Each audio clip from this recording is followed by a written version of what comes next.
Assalamualaikum warahmatullahi wabarakatuh. Saya Indah Nur Saumi dengan NPM 2001080013, mahasiswa jurusan Tadris Pendidikan Biologi kelas A. Pada kesempatan kali ini, saya akan menjelaskan mengenai energy conservation in photosynthesis, yakni harvesting sunlight and carbon dioxide assimilation. Tugas ini dibuat guna memenuhi penilaian ujian tengah semester pada mata kuliah Fisiologi Tumbuhan yang diampu oleh Bapak Tri Andri Setiawan. Bagian yang pertama ada harvesting sunlight. Pada bagian ini kita akan mengulas mengenai fotosintesis, fotosintesis sebagai reaksi redoks, transport elektron fotosintesis, fotofosforilasi, heterogenitas lateral, dan hebrisida sebagai inhibitor.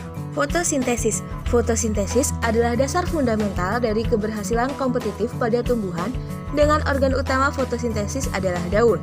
Hal ini karena daun memiliki struktur yang sangat cocok untuk menyerap cahaya dengan permukaannya yang luas dan laminer, yang berfungsi untuk memaksimalkan intersepsi cahaya.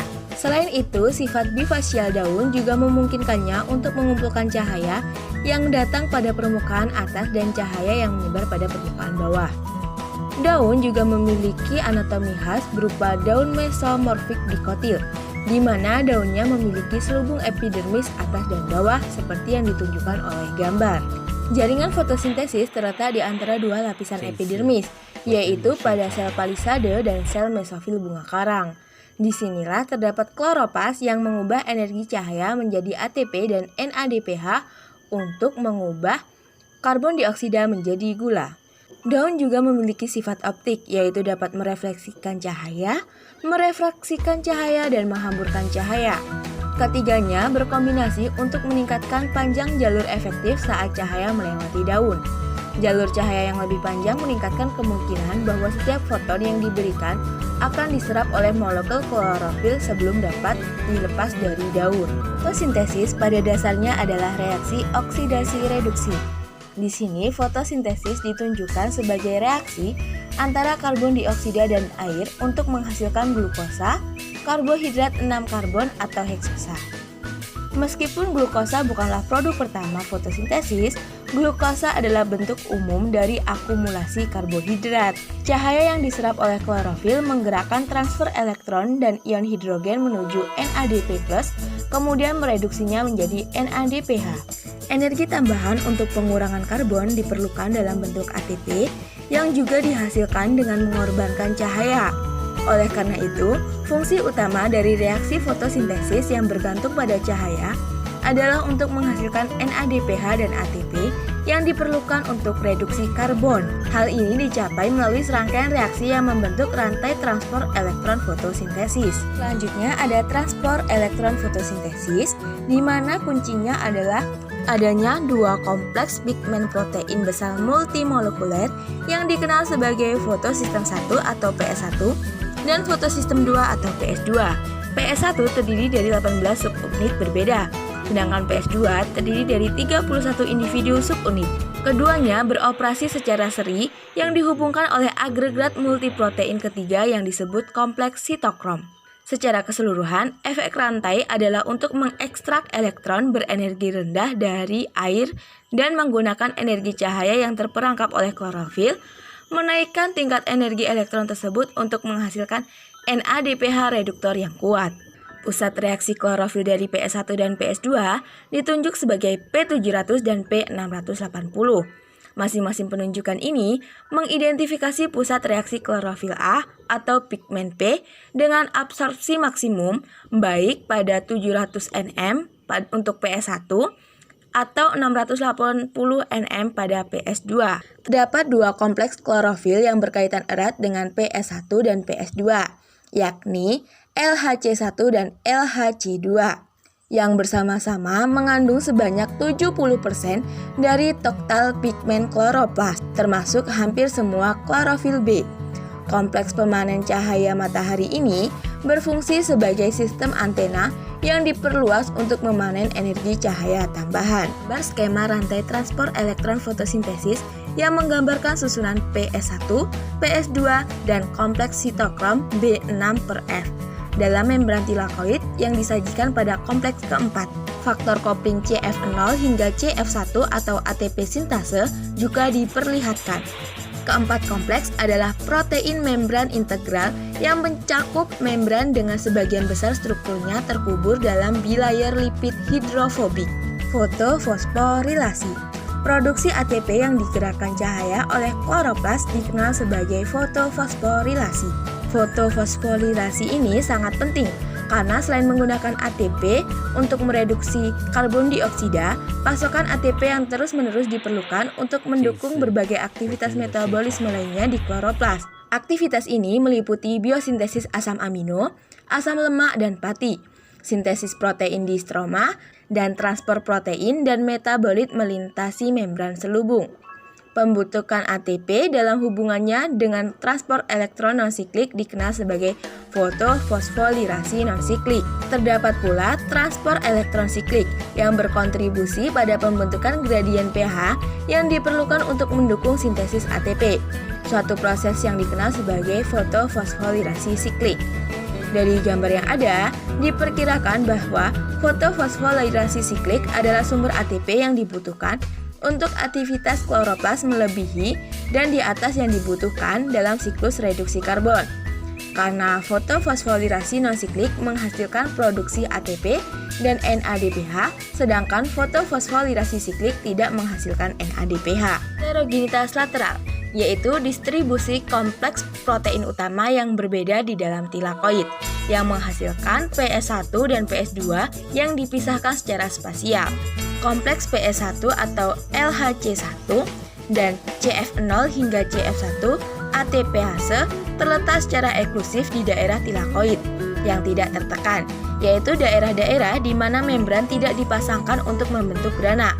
Daerah ini termasuk stroma tilakoid, margin tumpukan grana, dan membran di kedua ujung tumpukan grana yang semuanya bersentuhan langsung dengan stroma. Sedangkan hampir semua kompleks PS2 dan LHC2 terletak di daerah yang ditekan dari membran grana. Herbisida sebagai inhibitor. Herbisida merupakan bahan kimia yang digunakan untuk mematikan atau menghambat pertumbuhan gulma. Sebuah spektrum luas mengenai herbisida sekarang tersedia yang mengganggu berbagai fungsi sel. Banyak herbisida yang lebih penting secara komersial, yang mengganggu transport elektron fotosintesis. Dua kelas utama herbisida inhibitor adalah turunan dari urea, seperti monouron dan diuron, dan herbisida trianjin yang berasal dari trianjin dan simazin. Herbisida mengganggu pengikatan pastoquinon ke situs yang sama, dan dengan demikian menghalangi transfer elektron ke plastoquinon. Berikut adalah struktur kimia dari beberapa herbisida umum yang bekerja dengan mengganggu fotosintesis. Masuk pada bagian yang kedua, yakni asimilasi karbon dioksida. Pada bagian ini, kita akan membahas mengenai stomata, siklus reduksi karbon fotosintesis atau PCR, kemudian proses fotorespirasi dan kaitannya dengan efisiensi fotosintesis, dan fiksasi karbon dioksida pada tanaman C3, C4, dan CAM.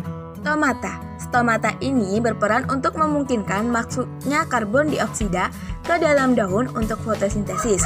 Dan pada saat yang bersamaan, stomata juga mencegah kehilangan air yang berlebihan pada tumbuhan.